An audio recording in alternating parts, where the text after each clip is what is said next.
अब एक स्टेप और आगे बढ़ते हैं कि ये अभी तक जो डिस्कस किया था उसी में आगे कि इंस्टॉलेशन का खर्चा 10,000 है, 10 साल की लाइफ है, 8,000 जो भी भंगार की कीमत है, प्लांट एंड मशीनरी का अकाउंट 3 साल है, डेप्रिसिएशन है वो स्ट्रेट लाइन मेथड है और 31 मार्च हर साल बंद होता है क्लोज।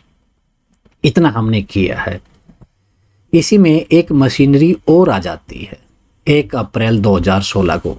1 अप्रैल 2015 को एक मशीनरी आई थी, फिर 1 अप्रैल 2016 को एक मशीनरी और आ गई, यानी कि दोनों पर अलग अलग डेप्रिसिएशन लगेगा।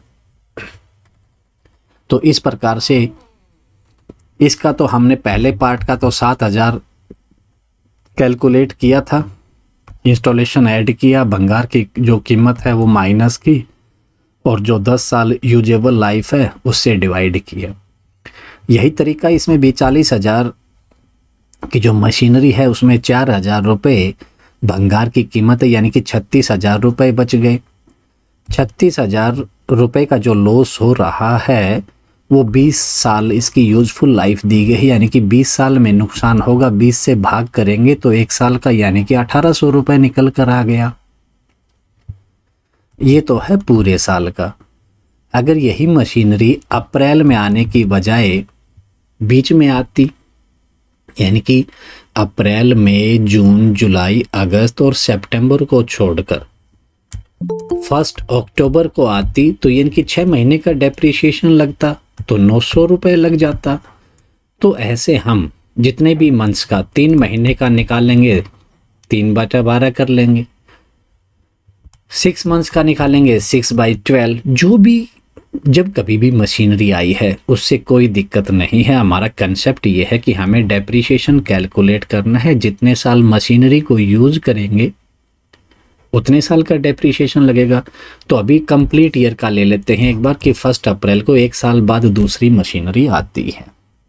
तो ये तो हमने अभी देखा था 1 अप्रैल 2015 को 68,000 की मशीनरी आई थी, 10,000 का इंस्टॉलेशन था, 78,000 की 7,000 का डेप्रिसिएशन लगाया था। बैलेंसिंग से हमारा यहाँ पर 71,000 बचा था।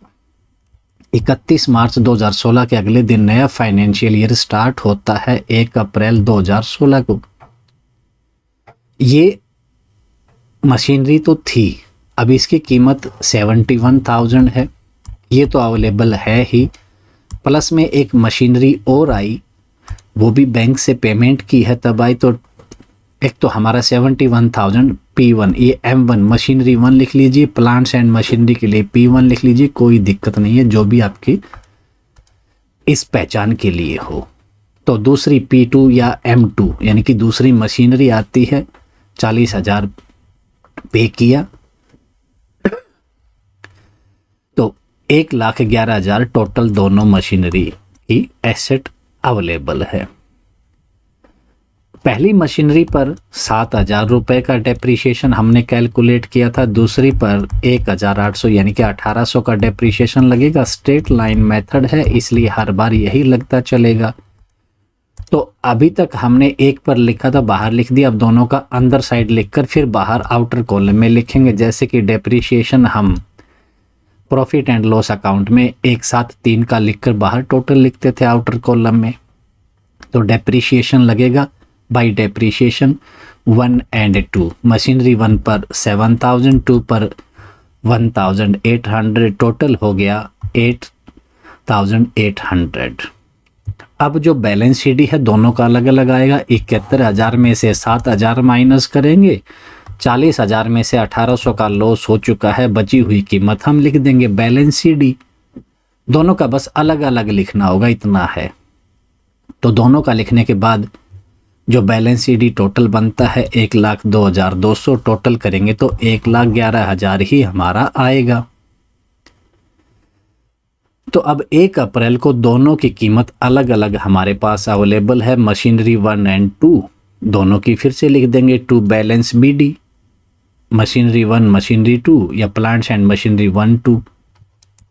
अब 1 अप्रैल 2017 के बाद 1 साल बीतेगा तो 31 मार्च 2017 को दोनों मशीनरी पर फिर से डेप्रिसिएशन लगेगा। डेप्रिसिएशन का वही तरीका, दोनों पर अलग अलग लगाएंगे, 7,000 और 1,800 वही डेप्रिसिएशन।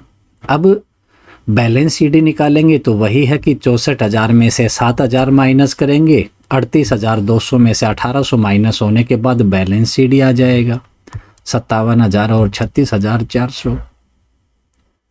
तो एक मशीन का हो, 2 का हो, 4 का भी हो तो कोई दिक्कत नहीं है। उस हर एक मशीनरी का हमें अलग अलग डेप्रिसिएशन कैलकुलेट करके लिख देना है। जितने भी साल का पूछा जाए हम इनको लिखते रहेंगे। तो जितने साल का पूछा है, डेप्रिसिएशन लगाने के बाद अगले फाइनेंशियल ईयर की 1 तारीख को जो भी कीमत थी उसे हम लिखकर यहाँ पर छोड़ देंगे कि जितना क्वेश्चन में पूछा गया है। कि इस 2 मशीनरी में और 1 मशीनरी में कोई ज़्यादा फर्क है जी? बस एडिशनल होती गई है, तरीका वही है, कंसेप्ट वही है।